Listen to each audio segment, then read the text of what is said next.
departments, faculty members, and my dear audience. I, Shrishtika Tiwari, along with my co-host Shrishti Verma from BA Honours English, 5th semester, are here to welcome you. It is a pleasure to welcome you to the 8th day of the 30-hour workshop on the topic Path to Developed India, Awakened Youth, Skill Development, and Strong Leadership. विकसित भारत की राह जागरूक युवा कौशल विकास एवं सुदृढ़ नेतृत्व. We have covered a significant portion of our workshop, including insightful sessions on the legacy of IKS and its role and scope in teaching English by Dr. Saurav Banerjee. The IKS cell is an innovative cell under the Ministry of Education at AICTE, New Delhi, and its vision is to promote interdisciplinary research on all aspects of Indian knowledge systems, preserve and disseminate IKS for further research and societal applications.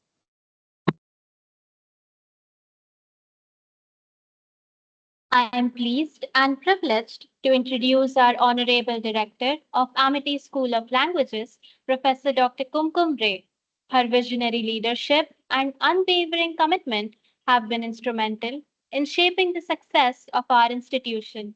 With sincere admiration and gratitude, I extend a warm invitation to our exceptional head of department, whose brilliance and inspiration have been a constant source of motivation. Over to you, ma'am.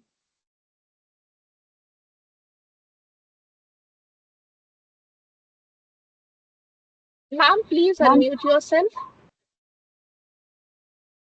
Sorry, I just forgot. So, सबको बहुत सलाम. I'm so glad and happy to have Dr. Muskaan Kapoor join us today, to have spared her valuable time and give us new perspective and throw light on the subject for today's session. So without wasting much time, I would hand over to you, Dr. Muskaan. Thank you so much, ma'am. Very warm good afternoon, everyone. Ma'am, Again, I please, sorry to interrupt. Please allow the anchors to introduce you. We'll just take 1 or 2 minutes. I'm sorry, let the students introduce you to the Ladies and gentlemen, it is my distinct pleasure to introduce our esteemed guest speaker today, Dr. Muskaan Kapoor. Ma'am is a distinguished academic, currently serving as an assistant professor in the Department of English, Modern European, and other foreign languages at Hemvati Nandan, Bahuguna, Central University, Uttarakhand. Ma'am holds a PhD for the English and Foreign Languages University in Hyderabad, where she has made significant contributions to comparative literature and feminist studies. She also has a master's degree in English from Punjab University, Chandigarh, and a bachelor's degree with honors in English from Hindu College, University of Delhi. Ma'am has participated in numerous national and international seminars and conferences, presenting insightful papers on various topics. She has been involved in international collaborations, including the Northeast Modern Language Association in Boston and the American Comparative Literature Association in Chicago. Ma'am's work experience is as impressive as her academic background. She has been an integral part of Hemvati Nandan Bahugan Central University since March 2021, where she teaches and takes on several administrative roles. She is the editor of the university's newsletter from the Tehri campus. Ma'am is the multilingual, proficient in Hindi, English, and Spanish, and possesses a range of general and software skills, including research analysis, creative writing, event planning, and expertise in Microsoft Office and Java. Today, we are privileged to hear Dr. Kapoor speak on personality development through life skills. Please join me in welcoming Dr. Muskaan Kapoor. Thank you, Shrishti, for such a warm and kind welcome. I feel tremendously honored to be invited as a speaker for today's workshop on Path to Developed India, Awakening Youth, Skill Development, and Strong Leadership. Well, for today's session, the focus will be on personality, various aspects of personality, theories related to personality, and of course, various skills that need to be developed to groom our overall personality. Now, let me just, share my slide with you people, my PPT, and then we can continue with the session. Just a second.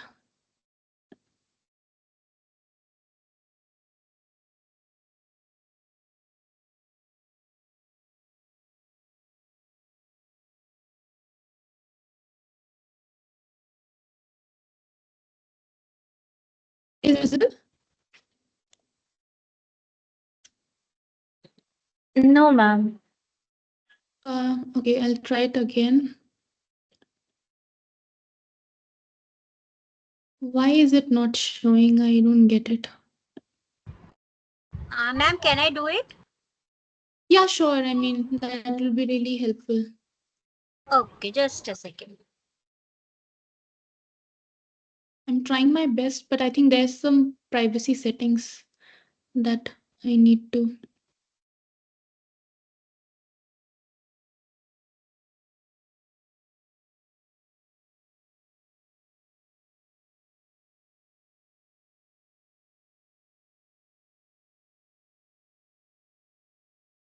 Now it's visible to everyone? Now it's gone. Yes, ma'am, it is. Yes, ma'am. Okay, I'm unable to see it, but it's visible to everybody. Then I'll just put it side by side on my screen. That's not visible, Ma'am, Rashi.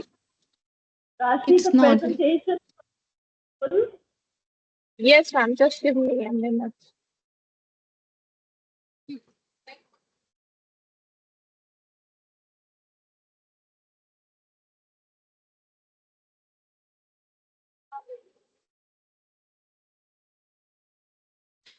Is it visible now?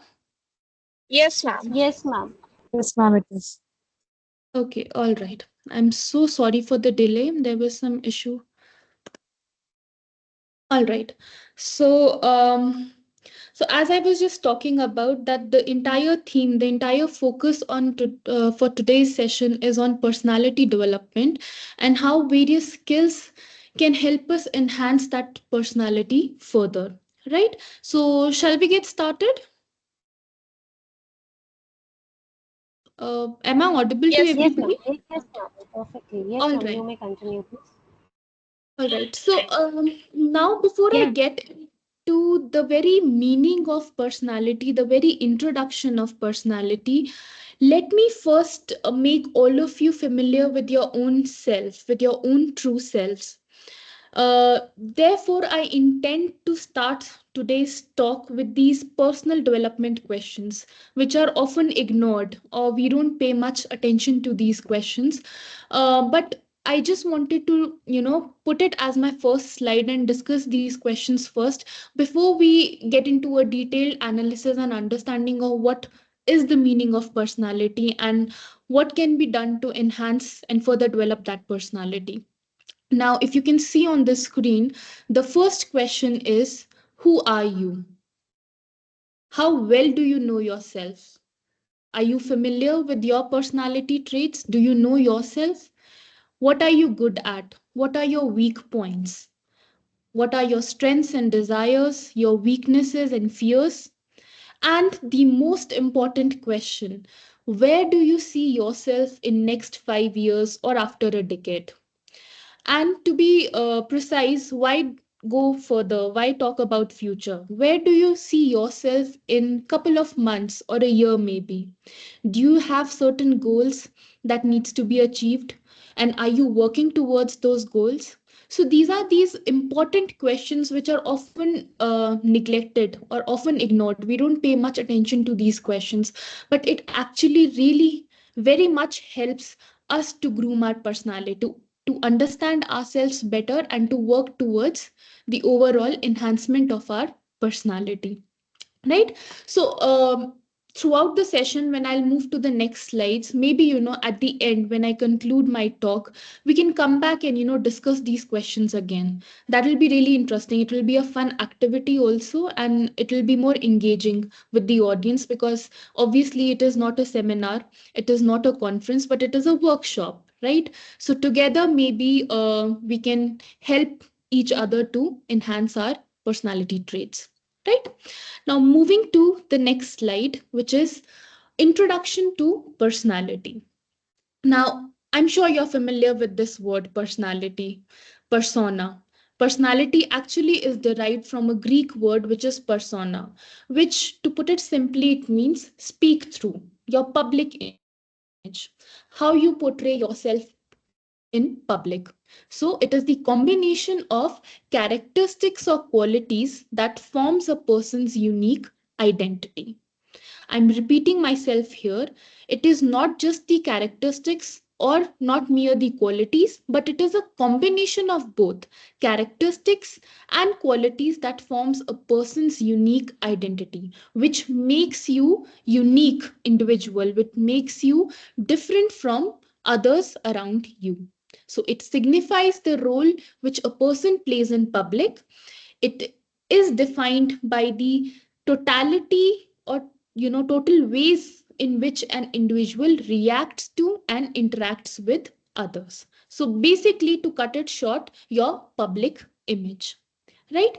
Now, various organizations are actually concerned with the study of personality and personality dimensions, its various dimensions, because they do not only want individuals with right skills and knowledge that is required to perform the job. Of course, that is needed, that is very much part, but also at the same time they would the individual or the person that they are employing should also possess some amount of flexibility in his character to meet the changing situations. And that is the need of the hour. I cannot emphasize more. That is the need of the hour. Because, okay, let's take examples from the current audience. I'm not familiar with all of you, but I'm sure with respect to today's webinar, sorry, the workshop, I'm sure the faculty members have joined. Then there are students from bachelor's and master's. There are research scholars, maybe, or maybe some technical person and non-teaching staff that is part of today's workshop. Now, each and every organization or an institute or a college or a university has a set of roles, right?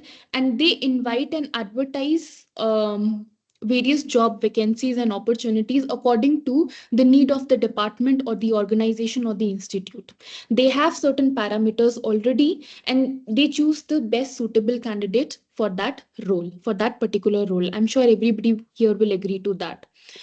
But that is not enough, especially in today's world when we are surrounded, we are basically dealing with digital humanities in today's world. And no matter how much we criticize it, but one cannot just do without them, right? Now, if I take example of digital humanities, if I take example of artificial intelligence or chat gpt and other platforms, I'm sure there'll be other speakers who will be talking about various softwares and tools that are very much part of today's trend, today's academia. So I will not go into that detail because obviously my talk is limited to personality and development. But taking that example, let's see, when an institute and an organization advertise and they select you for a particular role in their institute or their organization, they have set dimensions in their mind. But at the same time, they would want that person to possess some kind of flexibility.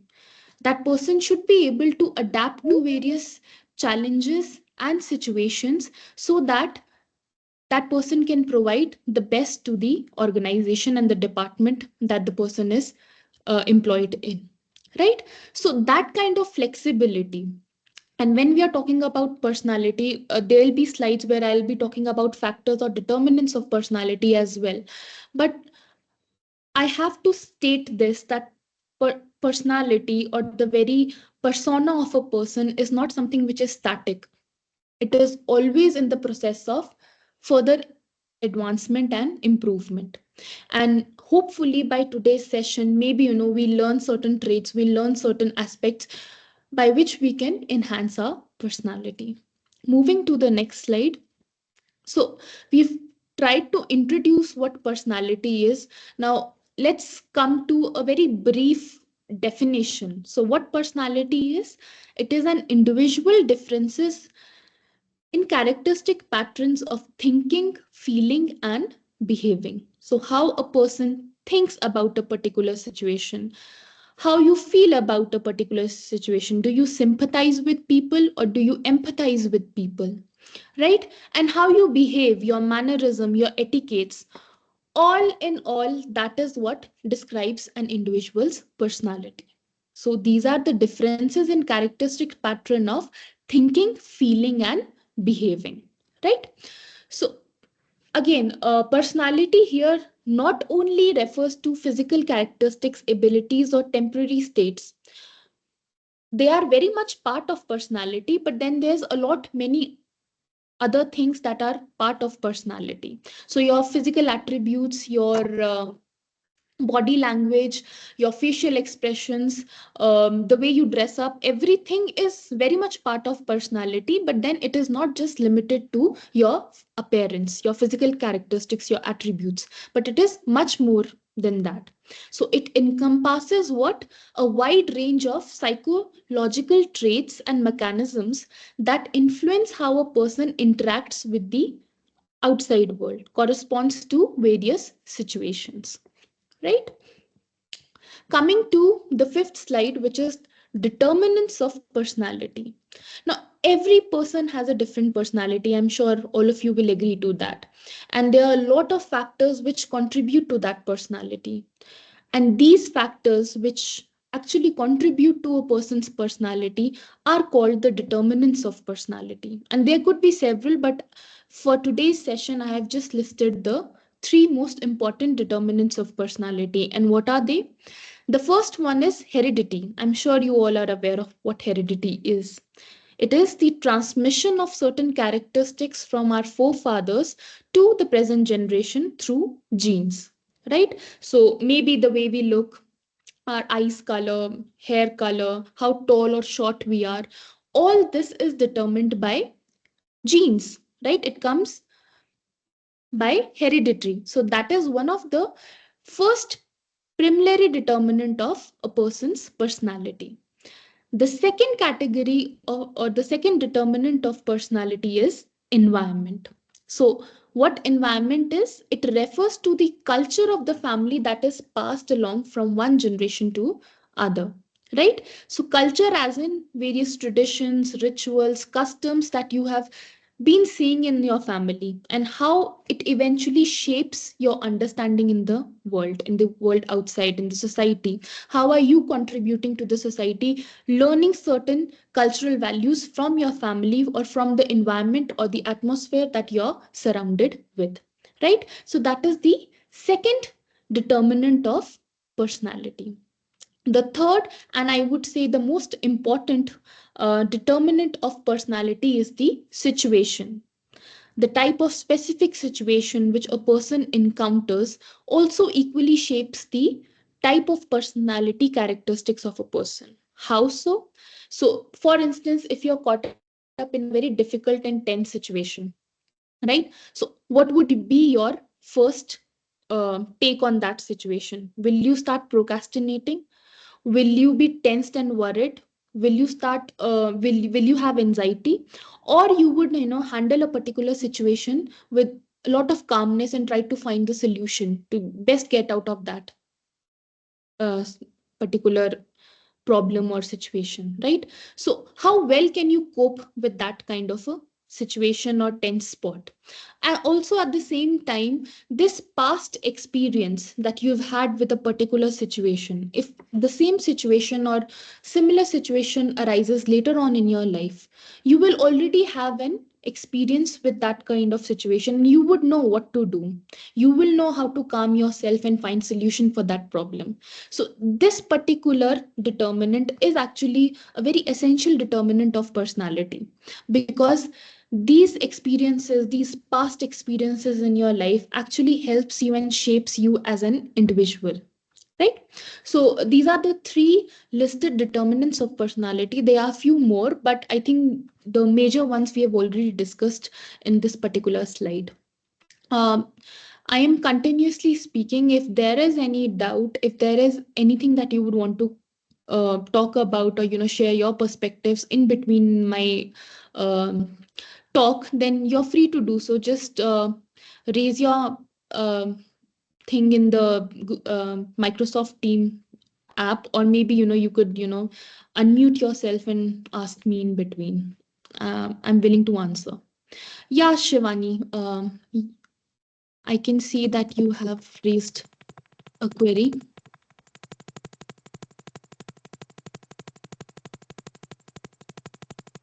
Shivani, Shivani, can you hear us? Shivani Jha. Shivani, you can use somebody else's mic, beta.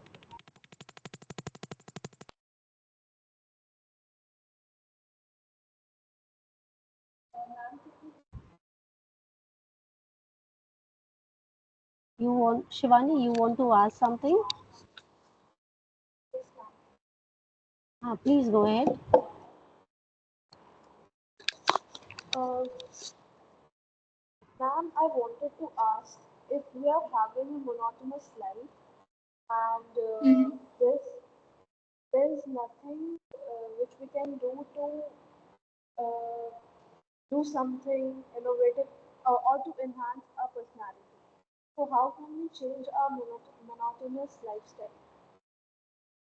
Okay, so you're talking about monotony in life, right? Same boring routine that every day, and usually people link it to existential crisis. I don't know how many of you are aware of that, but monotony or monotonous lifestyle is basically, of course, you have a set of routine, you have a set pattern that you follow every day, but then it depends upon you. If you do not want that kind of a monotony in your life, you don't want to follow that monotonous routine, you can always fill in spots. Maybe you could you already have a planned schedule for you professionally. Maybe some time that you can keep for your personal space, and in that time you can try out different things, right?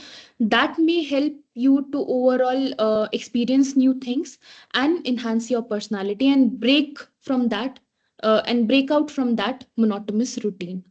And it's actually a very interesting question. And Shivani, right?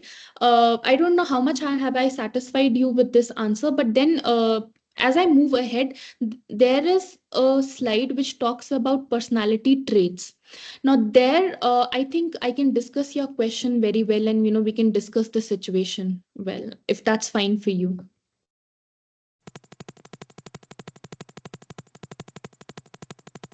Um, maybe, yeah.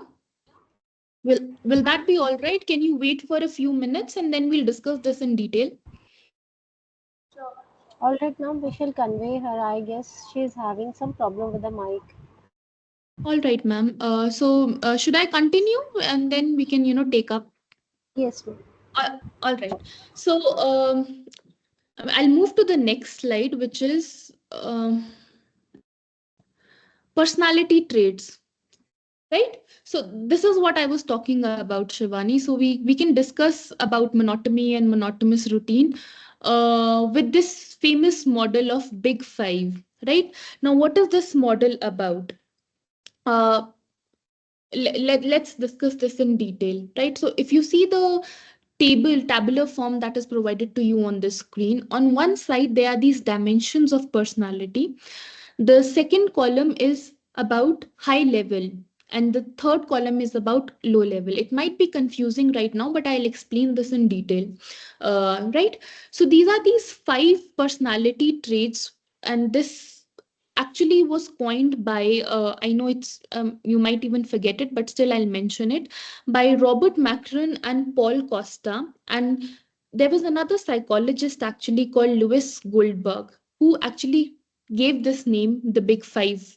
So these parameters, this big five model of personality traits are actually five most important parameters that we'll see in an individual.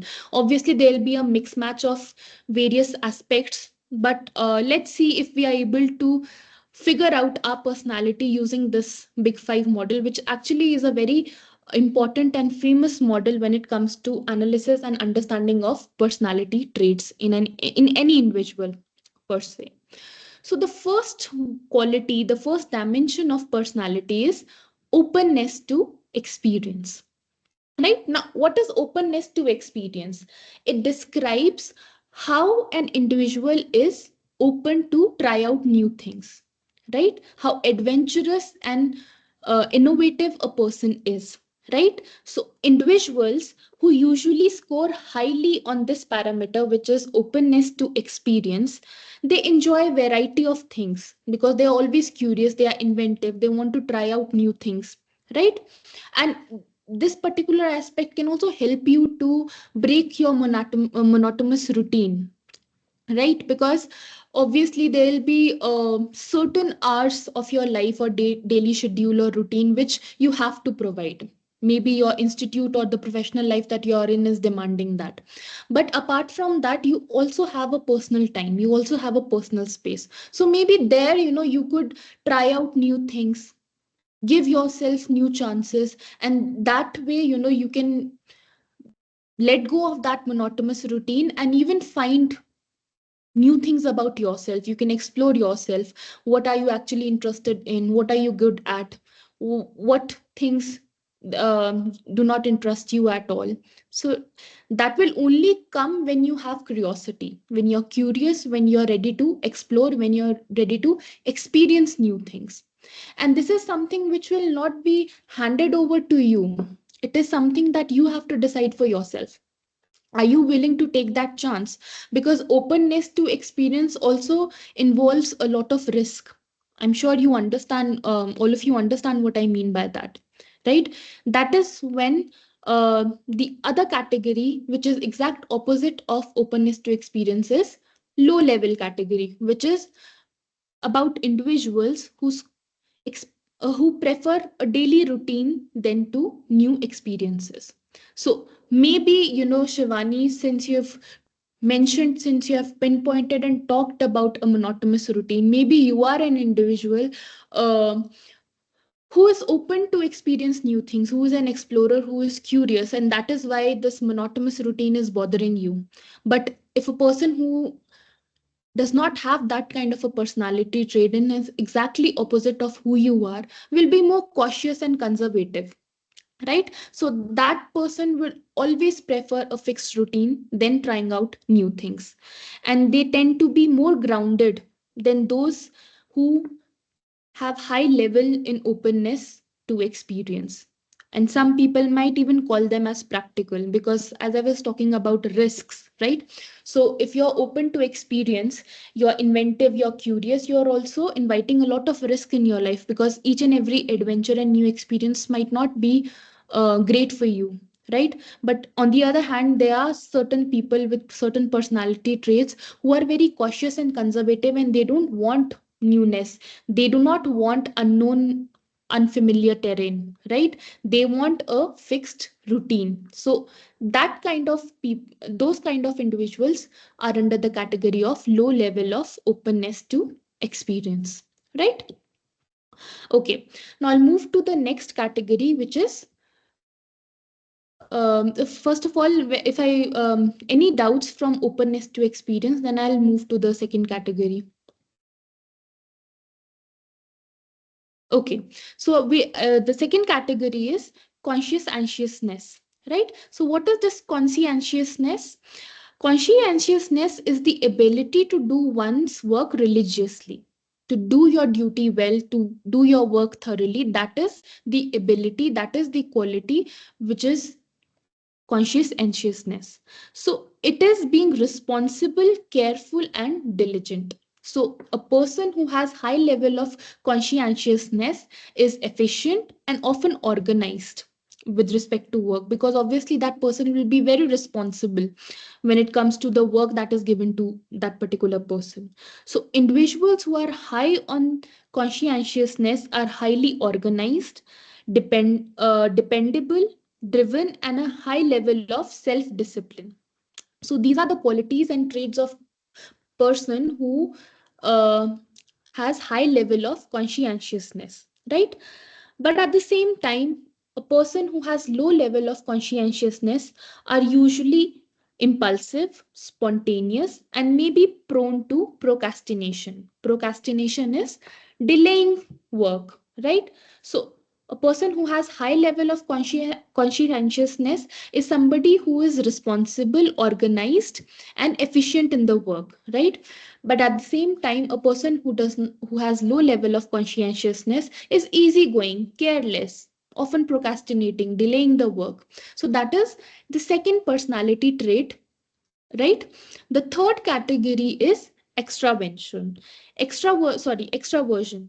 Extraversion is defined by outgoing, high energy and talkativeness of an individual, right? How outgoing and energetic you are. So a person who has this is usually um, talked about and discussed by friends as you must have heard this proverb or saying, life of the party, right? So that person will always be highlighted in the crowd, right? So special attention will be given to that kind of a person who is outgoing, energetic, at the same time talkative, enthusiastic, and highly sociable. Somebody who can talk and interact with others and make space for himself or herself. But a person who has low extraversion quality tends to be a bit more reserved, right? So that person will prefer solitary, and that person will be reserved in his or her approach, right? That person might even have small circle of friend and prefer not to be the center of attention, which is the opposite of high level of extraversion, where the person wants to be the center of attention, right? The fourth category is agreeableness. Now what is agreeableness? It is a person's ability to put others need before themselves, right? So it is an ability of the person to put others needs before their own. That is agreeableness. It is defined by how modest, how altruistic, and how honest an individual is, right? That is agreeableness, right? So a person who has high level of agreeableness is friendly, is compassionate, tends to be loyal and trustworthy, always willing to help others. But at the same time, some individual who have low level of agreeableness is somebody who tends to be more practical than selfless, right? They are critical of others and are not concerned with what others think of themselves. So they are living in their own la la land and they are not bothered about what others think of themselves, right? So that is a quality of in a person who has low level of agreeableness, right? Now the last category is neuroticism. Now what is neuroticism? It is actually a kind of a negative emotion in an individual, right? It is defined by how sensitive, how emotional, and how prone to worry an individual can be. It is a personality trait with negative emotions. I've already mentioned that. A tendency towards anxiety, depression, self doubt, right? So that is neuroticism. So high level of neuroticism will be a person who would be very sensitive, nervous, apprehensive, prone to worrying about certain things.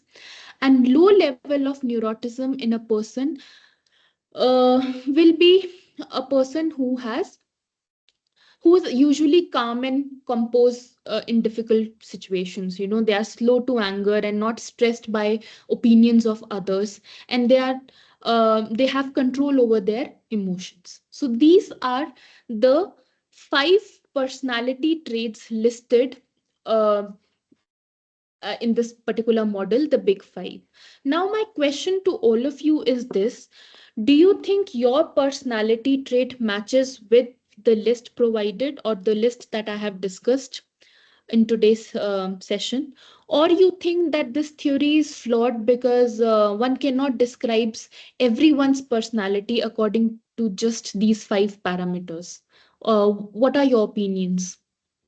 Do you agree with the big five parameter, or do you think that it is not sufficient, it is not enough to discuss everyone's personality?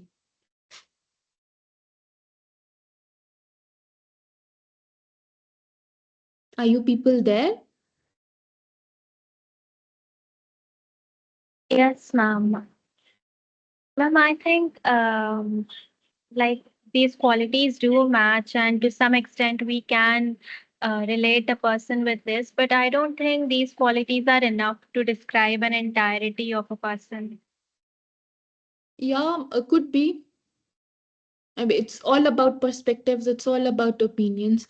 Maybe there are certain other traits which are not very much listed here, but then, according to this big five trait, this big five model that is there: openness to experience, conscious anxiousness, extraversion, agreeableness, neuroticism. Uh, Somehow, certain situations can be linked to these five qualities. I think you would agree to that at least. Yes, ma'am, yes. All right. Now, actually, there could be an interesting activity. I don't know, we don't have time for that, but maybe, whenever you have free time and you're interacting with your peers or maybe with your colleagues and co-workers, you can pick up a friend or a colleague and describe each other's trait using this big five model, and how their reaction is going to be about these five parameters, and also about difficult situations or different situations that these people are in.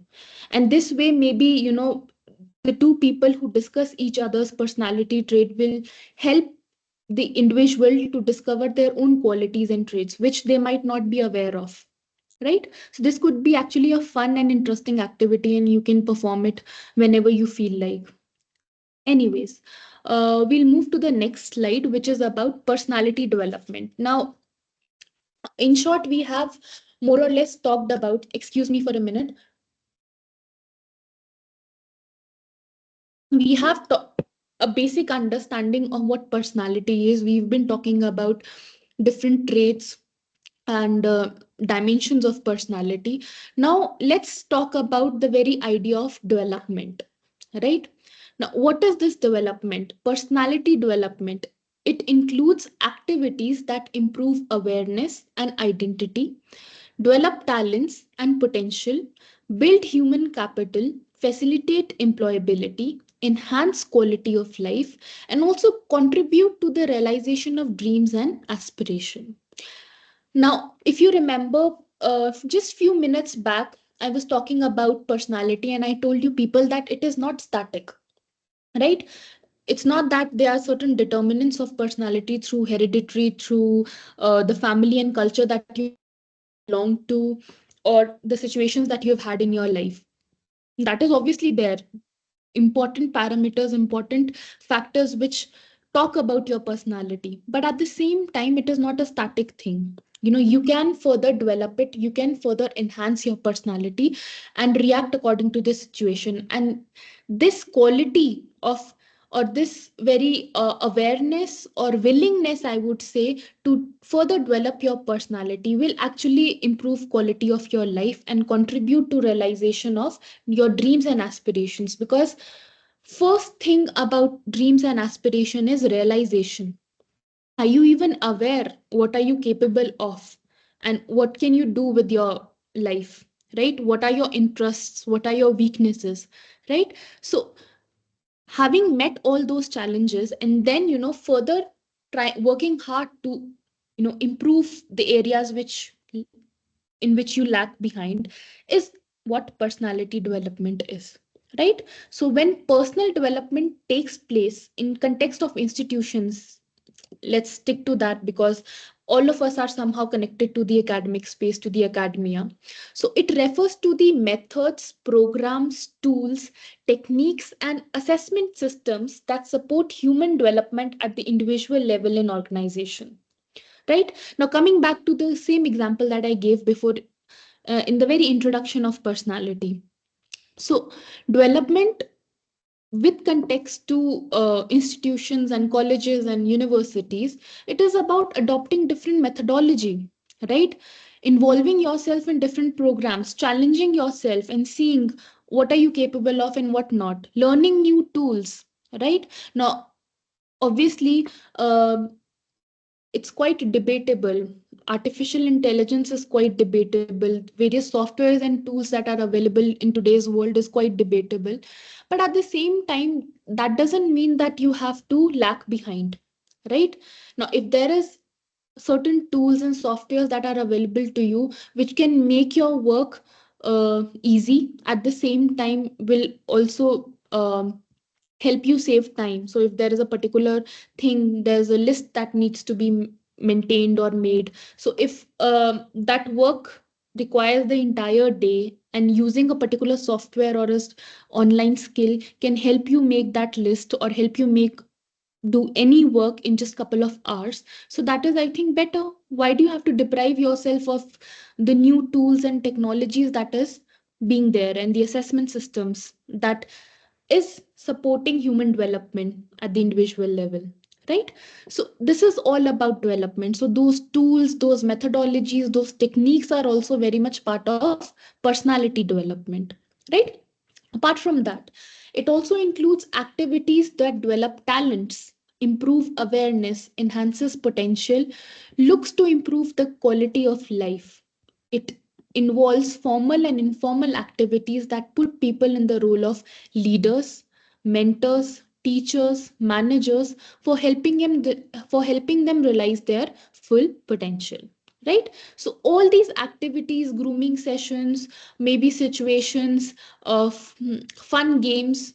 Mostly it happens in the corporate world. I don't know how many of you are aware of it or you have an experience where, especially the IT hub or IT sector, because the work is so hectic, they usually have these team building sessions or these group and fun activities. Now, what is happening? All the employees are in a room, they are playing these fun games. I'm sure you must have seen it or you must have heard from your peers or relatives and cousins and whatnot that they apart from this hectic schedule that there is also these team building sessions and fun activities where they get to know about each other, they get to know about each other's personality and how they can work as a team, how they can further enhance their qualities and bring better results, better outcomes, right? So these activities, these fun games are also very much part of personality development. So to conclude it all, it is the process of improving or transforming the personality. That is what is personality development, right? And what is the significance of this personality development? Now, most people underestimate the importance of having a pleasing personality, right? You must have heard this proverb, do not judge a book by its cover. But then I'm sure all of you realize this living in today's world, the society that we come from. First impression is the last impression. It is actually important to have a pleasing personality. Majority think that it just means being born good looking, that there isn't anything much to do about it, or this is not true. The scope of personality development is not about this, but it is actually quite broad. It includes, of course, knowing how to dress well, social graces, grooming, speech, interpersonal skills. I'll be talking about this further. Whatever your career is, these are the important skills that will promote your objectives, right? So that is why there lies the significance of personality development, right? You cannot win everybody by talent or by hard work alone.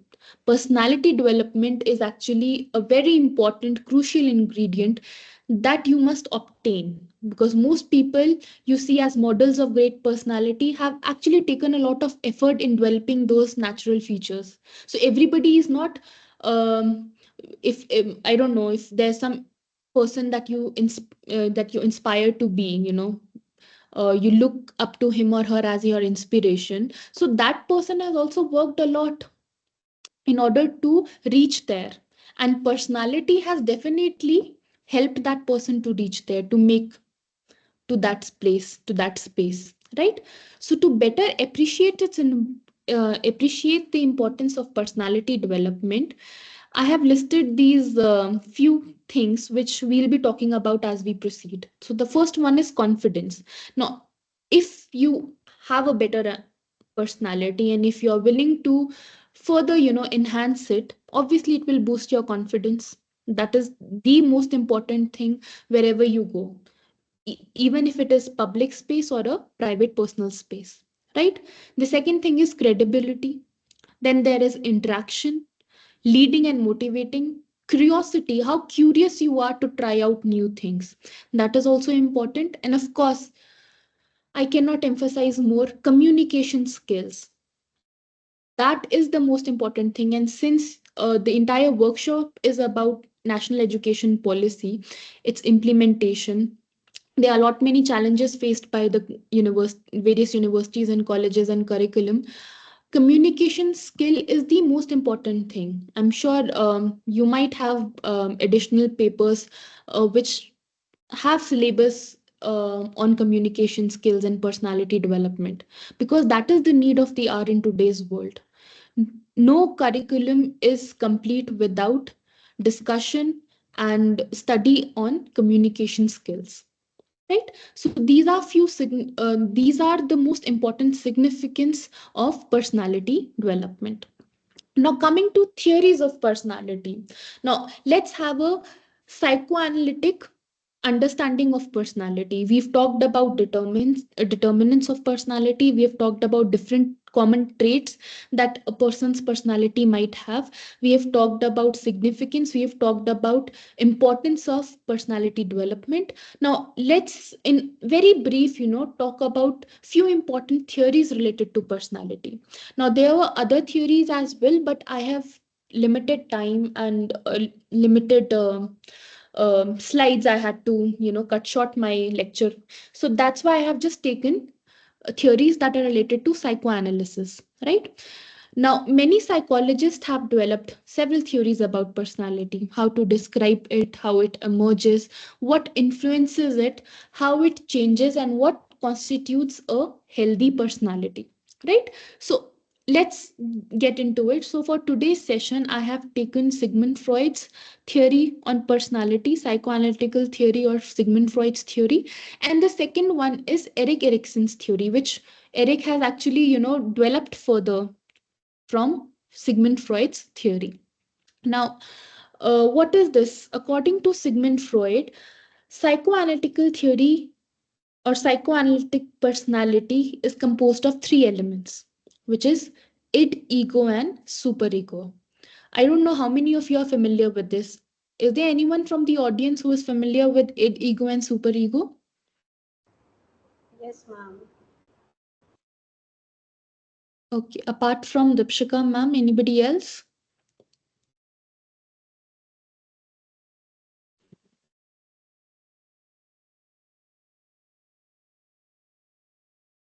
Okay. Dr. Dipshika, if you would want to talk about it, or should I continue? Yes, ma'am. You may continue. All right, all right. So, according to Freud, there are three important elements of a psychoanalytic personality, which is id, ego, and superego. Now, interestingly, he says, what is id? It is the only component of personality that is present from birth, right? It is the primary component of a person's personality, and it works on the function of pleasure principle. I'll give you interesting examples so that you understand this better, but it works on pleasure principle, and entirely it is about unconscious mind and basic instinct, because this is something that is very primary. You're born that way, and there are certain instincts like hunger and thirst, if we talk about kids, if we talk about infants, right? So this particular element of personality works on or dwells on pleasure principle, right? uh, and it needs immediate gratification, right? All our desires, all our wants, and all our needs are part of it, right? The second category here is Ego. Now, what is ego? Ego is like a reality check. Now, according to it, there are certain desires, there are certain aspirations, and we want certain things in life, right? And it is working on pleasure principle. Okay, I find this good for me, I like it, I want it, that is my id, right? Now, ego is giving us a reality check, that will it be feasible according to the world and society that we are living in, your desires, your wants, right? So it develops from it and ensures that the impulses of the it can be expressed in a manner which is more suitable or acceptable in the society or in the world that we live in. So it functions in both conscious as well as pre-conscious and unconscious mind, right? Because it is providing us a reality check, your desire, your weaknesses that it has already talked about. Is it feasible in the current world? So that is what ego does, right? So it discharges tensions created by unmet impulses through the secondary process, right? In which ego tries to look at the reality, look, make sense of the world, and then decide whether to get thing, get this thing or this desire done or not, whether to fulfill this desire or not, right? And the third category is actually another interesting category, which is superego. Now, superego works on morality principle. So it is basically about desires and wants. Ego is something which works on reality principle, giving us reality check whether this particular desire is feasible or not. And superego actually works on morality principle, right?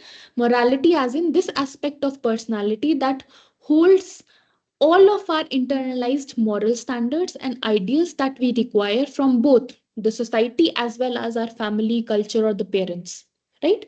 So that is superego. So our sense of right and wrong, right? So it is the desire, ego is the reality check, and superego is the moral police, which is deciding whether it will be right or whether it will be wrong, right? It is also present in conscious, preconscious, and unconscious mind, right?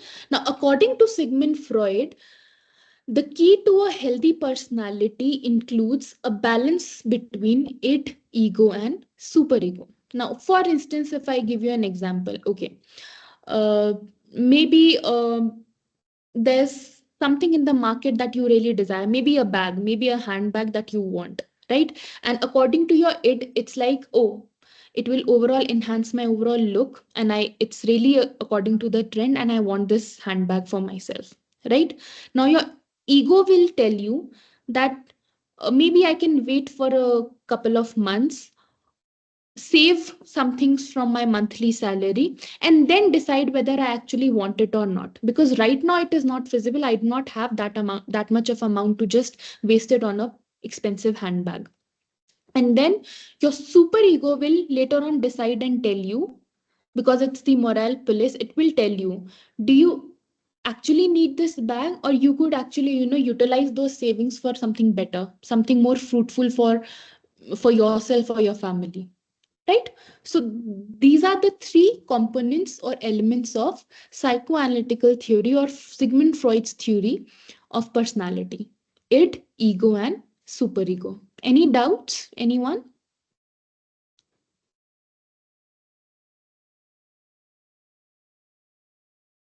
No? No, No, ma'am. ma'am. All right. Now coming to Erikson's theory, which is another interesting thing. So Erik Erikson, he takes on Freud's theory of psychosexual development and modifies it as psychosocial development. So it's not psychosexual or development. Now he dwells it further and makes it psychosocial development, right? And Erikson emphasizes that ego makes positive contribution to development by mastering what? Attitudes, ideas, skills at each and every stage of development. So he actually provides a chart. Let me just show it to you. A chart of eight stages of psychosocial development. Now, if you see the table that is depicted on the screen, you would see that the first category, the first column is the stage from your infancy to your old age, right? The second column is about the conflicts that we usually have in our life. I will explain this in detail. The third column is about the quality, the virtue that is there. And the fourth column is about describing the qualities, right? So it's actually very interesting. So what Eric Erikson does in psychosocial stages of development, what he says is the first category, which is infancy, when from right from childbirth to initial first year, or maybe from childbirth to a couple of months, say 5 or 6 months old child, right? Now at that particular stage, the basic conflict in any individual in an infant's mind would be trust versus mistrust, right? Because at that time the child, the infant, is dependent on his or her family or parents, right? So what is the virtue here? The virtue is hope. Now the dilemma of the child is whether to trust the family, right? Obviously, because he is dependent, so he or she has no option, so he has to trust the family, and he is dependent on food, on sleep cycle, on all the other things that are essential for the overall development of a child. Now it depends upon the parents actually, or the family that the person is from. Now if the mother or the parents are nurturing and caring, right, that particular individual as an infant will develop this quality of trust, right? That person will have sense of faith on others. But if a particular infant is deprived from that quality, then what will happen? It will be an exact opposite. So what personality will be reflected on that individual when that person grows up? That he or she will not be able to trust people easily, right? So trust or mistrust, that basic needs such as nourishment and affection will be met. The second stage is early childhood.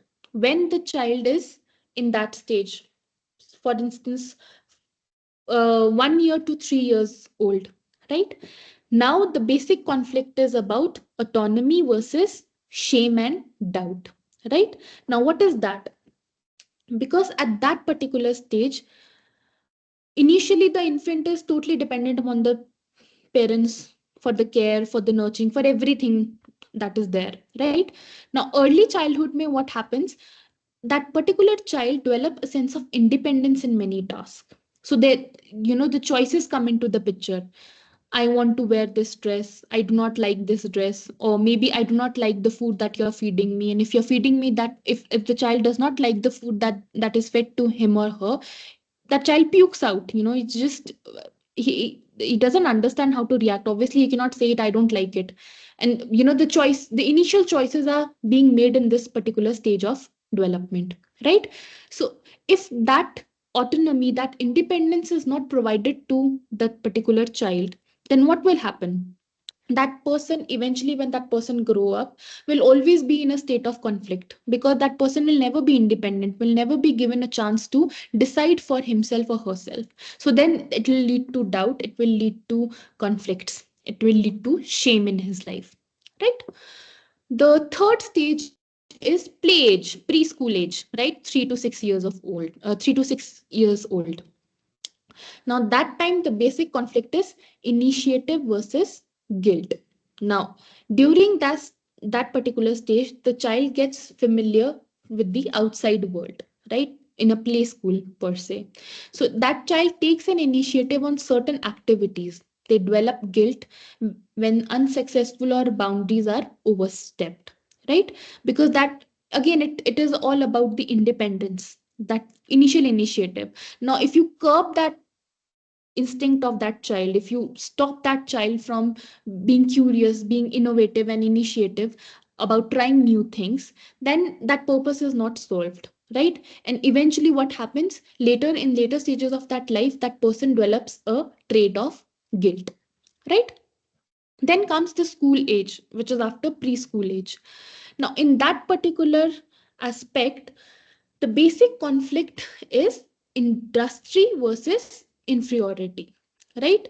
Because at that particular stage, the child is introduced to the very meaning of competition. So he sees his peers as competition, right? So what happens here is when a particular child develops self confidence in abilities, right? When competent or sense of inferiority when not. So what does it mean here is that during that competition, if he is able to perform well, if he has trust within himself or herself, then he'll be able to do good in life. But at the same time, if that particular child develops inferiority complex, then what happens? That person will have a lot of inferiorities in later stages of his life also, because that's the initial stage. That is the time when you're surrounded with your peers and you look up to certain people and you see, oh, that person is doing great actually, will I be able to do it? So you try out new things. But if at that time that particular person is unsuccessful, or is not given the confidence that you can do it or you can do it better, then certain complexes in life arise, and that leads to inferiority, right? The next stage is adolescence, right? Now in adolescence, what happens? There is a big question mark on identity versus confusion, right? And what is this identity versus confusion? You tend to lose faith on people, fidelity, right? Experiment with and develop identity and roles, right? So you develop a particular identity according to the previous stages that the child have surpassed, and if they were successful, then obviously there'll be a specific unique identity of that person, right? But if the previous stages were unsuccessful, then what will happen? That child will be in a state of dilemma, will always be confused about his roles in the society or his personality or his identity as such. The next stage is early adulthood, which is 19 to 29 years of age. At that time, the basic conflict is about intimacy versus isolation, right? And the virtue is of love. Obviously everybody needs a companion in life, so you establish a kind of intimacy and relationship with others. Now this particular stage is also dependent upon the previous stages, right? So if you are able to have faith, if you are able to trust people, right, if you've had independence but at the same time you are dependent on others for good things, then what happens?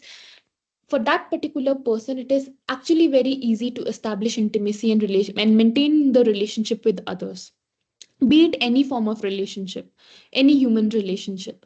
But if the same individual has had unsuccessful stages of development, then what will happen? It will lead to isolation and loneliness. That person will not be comfortable in company of others, right? Then comes the middle age, which is 30 to 64 years of age, which in which the basic conflict is about generativity and stagnation. And the most important virtue is care. Now, how well do you contribute to society and to your family? That is the main description here, right? Are you generous enough in this particular age to willingly provide care to your family and to think about betterment of the society? Or you are in this stagnant stage where you are unable to do anything because you've had unsuccessful years over the course of time, right? And the last stage is the old age, which is 65 onwards, which according to this Erickson's model, it talks about integrity versus despair.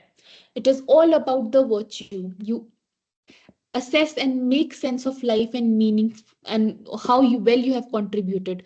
Was your life a successful one, or was it a waste of time, right? Were you able to achieve what you wanted from your life? Are you satisfied with the kind of family that you are part of, or are you satisfied with the professional space? Have you contributed well in life? Are there no regrets in your life? Or you have many regrets and you feel that you could not do or achieve what you have done because of several factors that has influenced your personality so far. So these are the 8 stages of psychosocial development by Erik Erikson, which actually, makes a huge impact on the overall personality of a person. All these stages of development. Any doubts from this? Otherwise, I'll move ahead.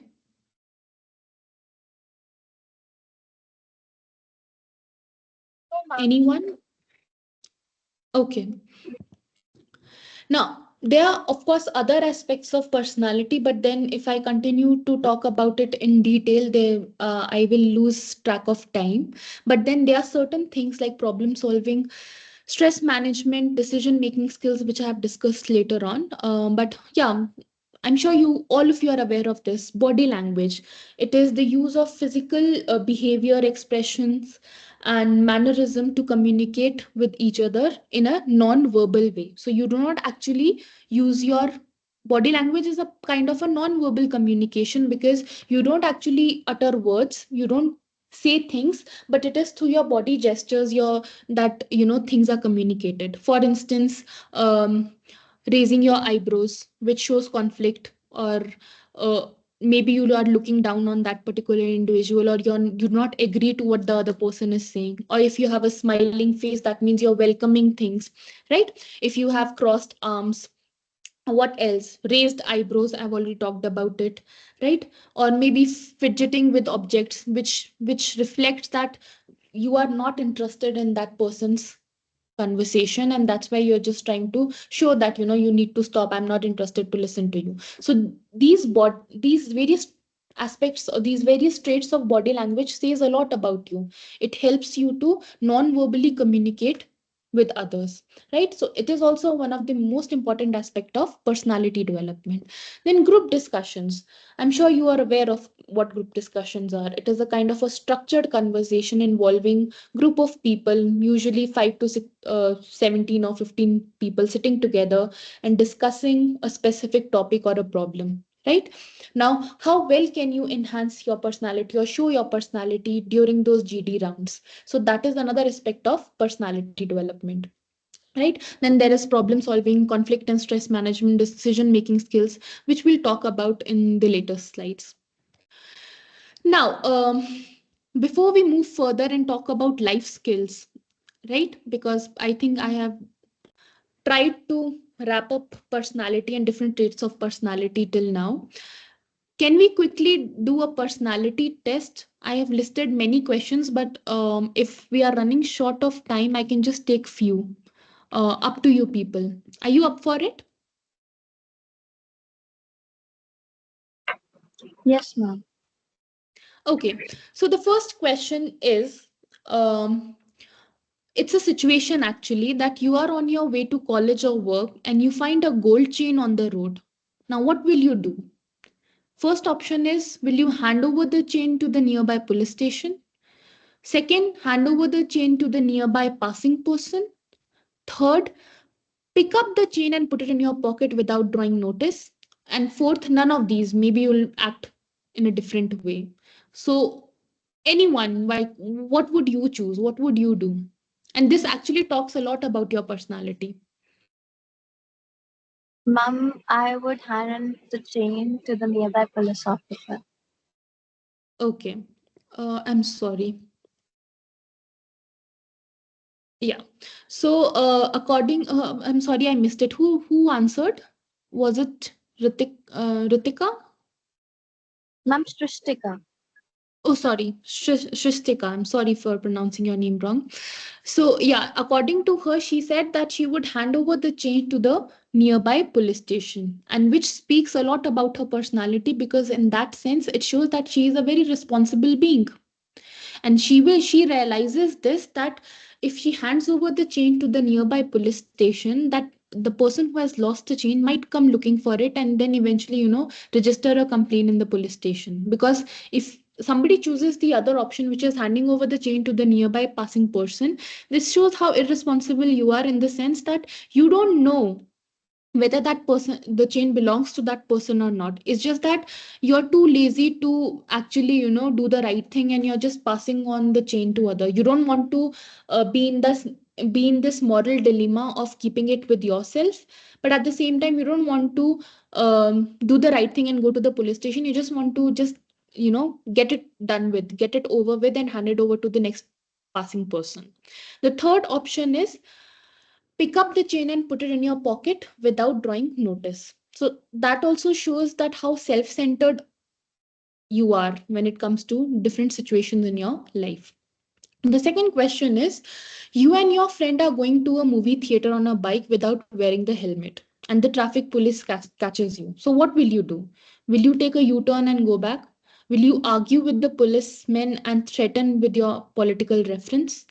Pay the fine and never repeat it again? Or maybe, bribe the policeman and say, uh, don't cut the challan. I'm okay. I'll just pay you whatever you want.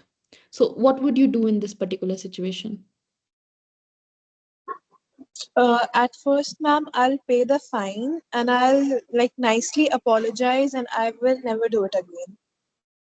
Yeah, the best way to, because this shows that, again, this shows that you are a responsible citizen of this country, and you realize that and you are willing to accept your mistakes, which is a very important aspect of a personality. You're willing to accept that you have done something wrong, and you promise that you will never repeat it again, instead of arguing or threatening with political reference. And if you take a U-turn and go back, that means y- you think that okay, these people are there to, you don't respect them, and these people are there to charge you and whatever, so you don't pay respect, and you don't know even whether you are responsible enough or not, so you just let go of those things, and you just take a U-turn and go back without causing much conflict. But it takes actually a lot of courage to accept your mistakes and then reflect upon it and overall enhance and improve your personality. The third question is, when you're sleeping on a terrace and you see a house set on fire and burning, what will you do? Call the fire station and wait for them to come? Ignore the incident and just sleep? Go help in saving the residents of the house, or pretend to help? Ma'am, I'll call the fire station, but I'll also go ahead and try to help them with something.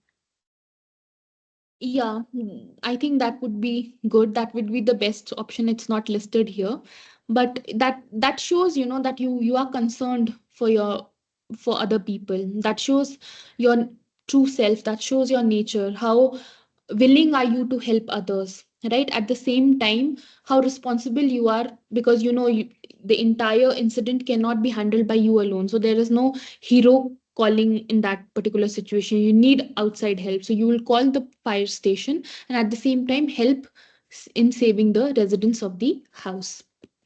The fourth question is that in your office, one of your co-workers is performing below par, or maybe your one of your peers is not performing well. Then what will you do? Will you be in this moral dilemma that you will not provide genuine feedback to that person because you don't want to hurt him or her feeling, or not give him or her any feedback? You'll be like, just ignore it. Or the third category is, give him or her an honest and constructive feedback. Ma'am, I would do C because even though I have this empathy thing in me, I would like to give an honest opinion so that they can build themselves more.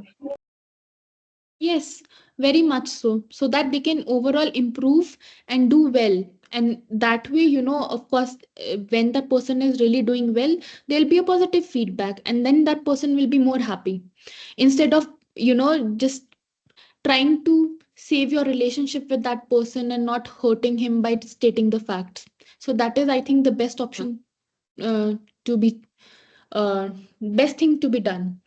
The fifth question is, you'll always get excited and involved in the discussion on religion and politics, so much so that you forget politeness and human relationships. Do you agree with it, disagree, or you can't say? Do you often get excited and involved in discussion on throbbing topics like politics and religion, but at the same time, while in that discourse and discussion, you forget politeness and human relationships? Ma'am, I think even if one gets, I was unable to hear you. yes, yes, ma'am, sorry. Even if one gets excited, I think it is important for us to maintain the politeness in a situation. Yes, so you disagree with this situation, right? Yes, ma'am. All right. Um, And what does the sixth question reflect about your personality when I say and when you say that you do not hesitate in making decisions? First of all, this is the question that I have asked. Do you hesitate in making decisions? Sometimes. Okay, sometimes. So you do not disagree to it, you do not strongly agree to it, but you have a neutral stance in the sense that sometimes there are difficult situations which needs time, which needs understanding, and later on maybe you can reflect upon those questions and work upon it, right? Now Yes, I ma'am. think there was this okay, so I've got a message from ma'am, so I'll just move to the next slide instead of taking the last two questions. Maybe the slide is there, you can take a screenshot and discuss among yourselves. Okay, coming to life skills now. So we've talked about personality, we've talked about personality development. Now, what are these important life skills which are essential to enable individual to effectively manage and navigate various challenges and demands of everyday life? They are critical for personal development, social interaction, professional success, and they are essentially those abilities that help promote mental well-being and competence in young people as they face the realities of life, right? And these various life skills, and I think some of them we have already discussed: decision making, um, body language, how to enhance all that, right? Coping up with situations. So these aspects are already there, and they are also very much part of life skills. And according to World Health Organization, they define it as the abilities for adaptive and positive behavior that enable individuals to deal effectively with the demands and challenges of everyday life. So how adaptive you are and how positive you are, right, to deal with different challenges of life, that is what life skills are. And here adaptive means that a person would be flexible enough to adjust to a particular situation, right? And positive behavior, a person needs to have positive thinking and look at opportunities even in difficult situations in order to cope with that situation. So that is the importance of life skills. Now World Health Organization has actually listed 10 more most crucial or most important life skill that a person should have when it comes to grooming of overall personality. And what are these 10 life skills? Self awareness, effective communication, critical thinking, decision making, coping with emotion, empathy, interpersonal relationship, creative thinking, problem solving, and coping with stress. Now, there are various categories of life skills. Under social skills and negotiation skills, we have self awareness and empathy, we have effective communication, and we have interpersonal relationship, right? So, how well are you aware of yourself? Right? So, all that is under social skills and negotiation skills. The second category is thinking skills: creative and critical thinking, decision making and problem solving skills. Then the third category is coping skills: how well are you able to cope with stress and emotions, right? So these are the categories of life skills. Now I'll go quickly because we are running short of time.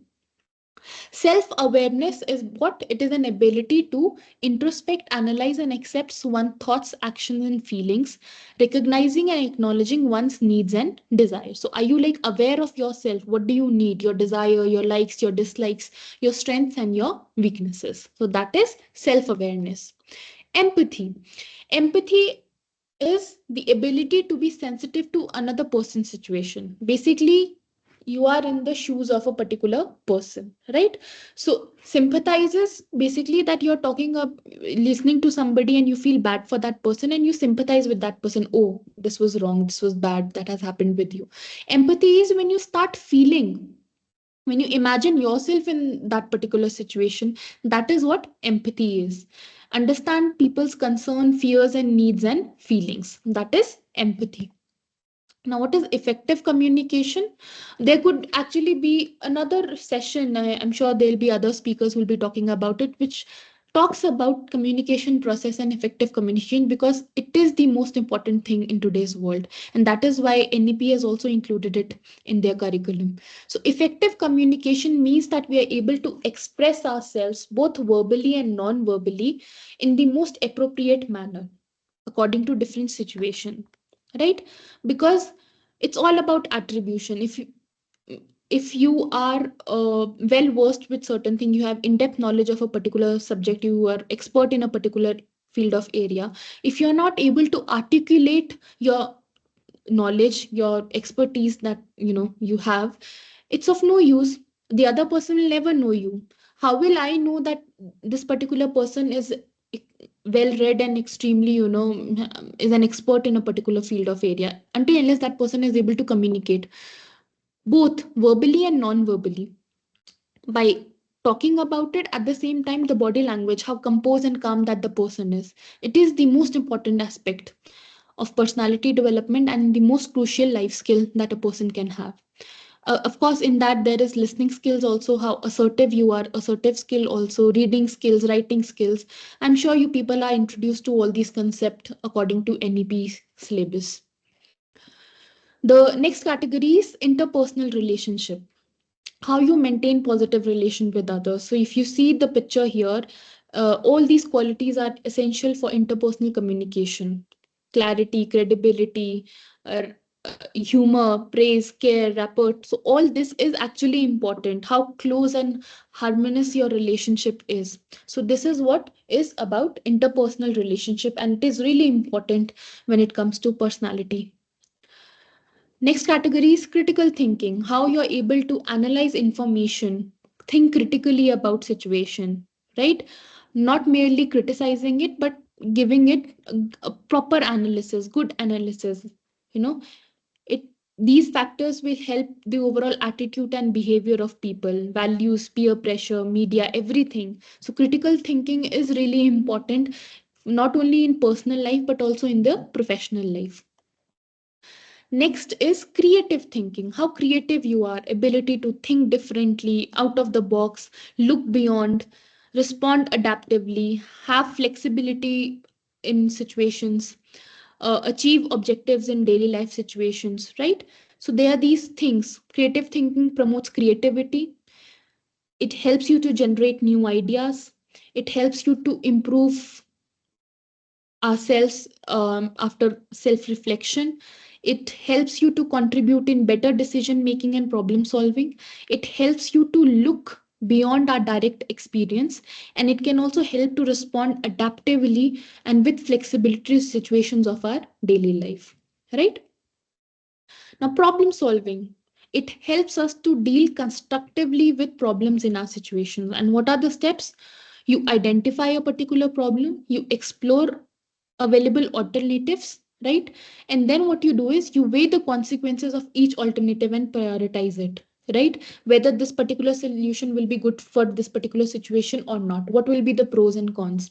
And then later on you decide the best possible solution. If you fail, don't panic, try another alternative and consult trusted person, right? And there's the SPA model, which says identify and state the problem, examine the options, weigh each option, elect best option, and review and reflect. And that way you will find the perfect solution for your problem. Decision making, again, when you're caught up in a dilemma, which thing is right, which is not, what is good for you, what is bad for you. So in order to do that, this can have consequences, young people actively make decisions about actions in relation to health also by assessing different options and what affects different decisions they have. So it helps to deal constructively with decisions in our life. And in order to come to a perfect decision, I think it's always better to be patient and weigh the pros and cons, like in the previous slide I have mentioned, and then decide what is good for you. Coping with stress and emotions, this is also really important.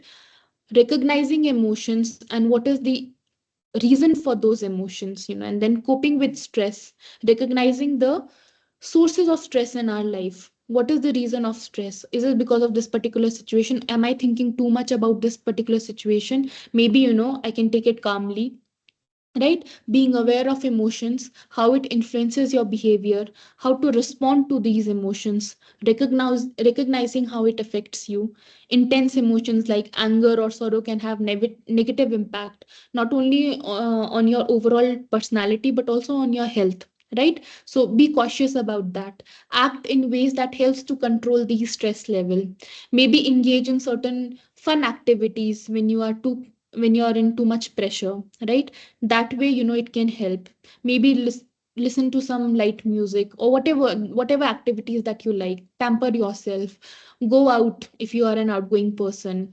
If you are a cafe person, go and eat your favorite food. If you're a movie person, go out and watch a movie. Although you don't have that much of time, but maybe you can manage it, because then that will happen. You will release that stress, you will cope up with those emotions and stress, and maybe then come back and start afresh.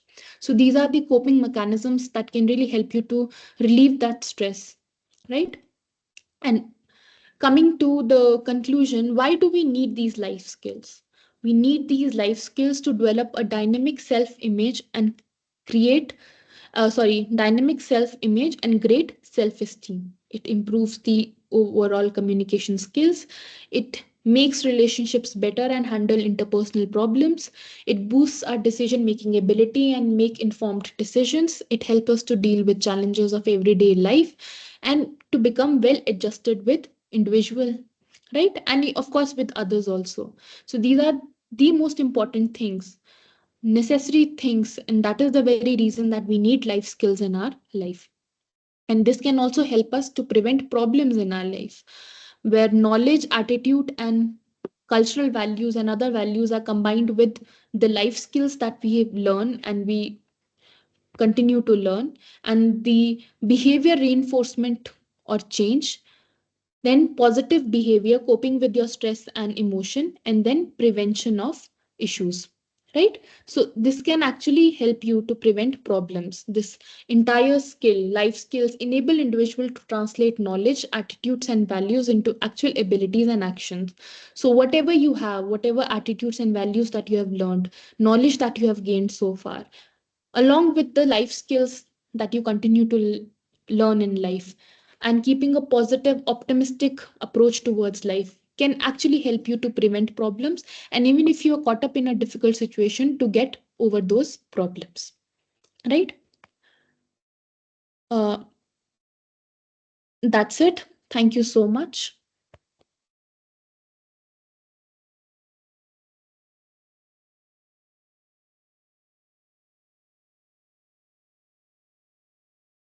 If there is any doubt, if there is any uh, perspective that you would want to share, you're welcome to do so. Thank you so much, ma'am. Your insights really enlightening. On behalf of everyone present here today, I sincerely thank you, ma'am, for sharing your knowledge and expertise with us. Your contribution to this workshop has been invaluable and will undoubtedly contribute to our collective learning and growth. Thank you all for your attention and participation throughout this session. As we end this session, we have one final opportunity to engage with our esteemed speaker. To all the participants, if you have any question, please either type them into the chat box or use the raise hand feature. Once recognized, you can unmute yourself to ask your questions directly.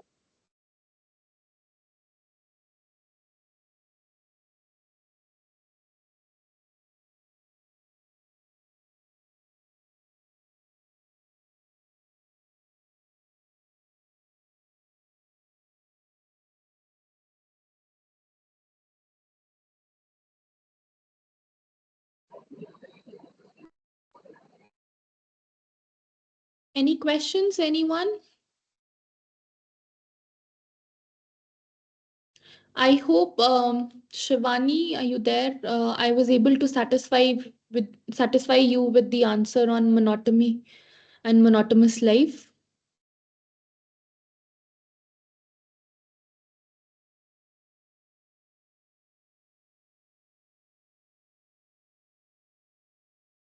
I don't think Shivani, are you they are there in the meeting? Shivani, sir. Ma'am, I think she might be facing some technical issues. All right. Srishti, please see if there are any other questions. Yes, ma'am.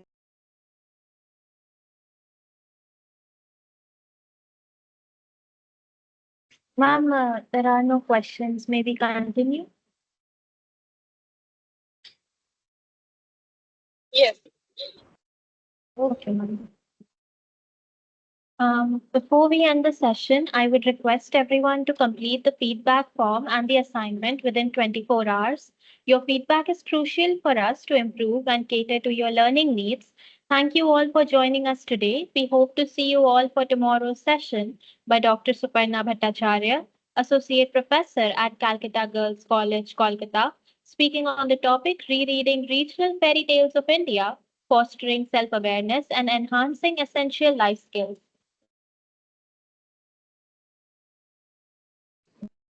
I would like to request everyone to open their cameras for group photograph. Technical team, please take the pictures.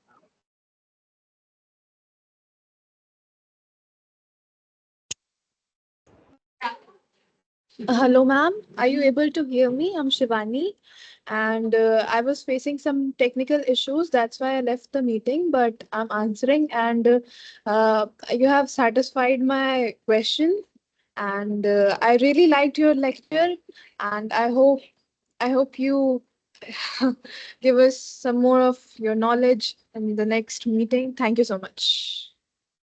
Thank you, Shivani.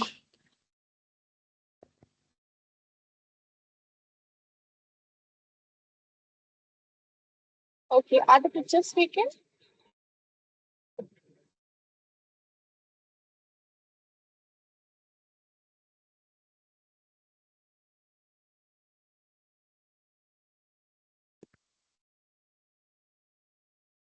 Yes, ma'am. Thank you so much, ma'am. Thank you for having me here. I hope all of us work towards the overall grooming and personality development. Definitely. All right, Thank you, should I exit? Yes, Yes, ma'am. ma'am. All right, have a good evening, all of you. Take You care. You too, too. ma'am. Take care. Thank you, ma'am.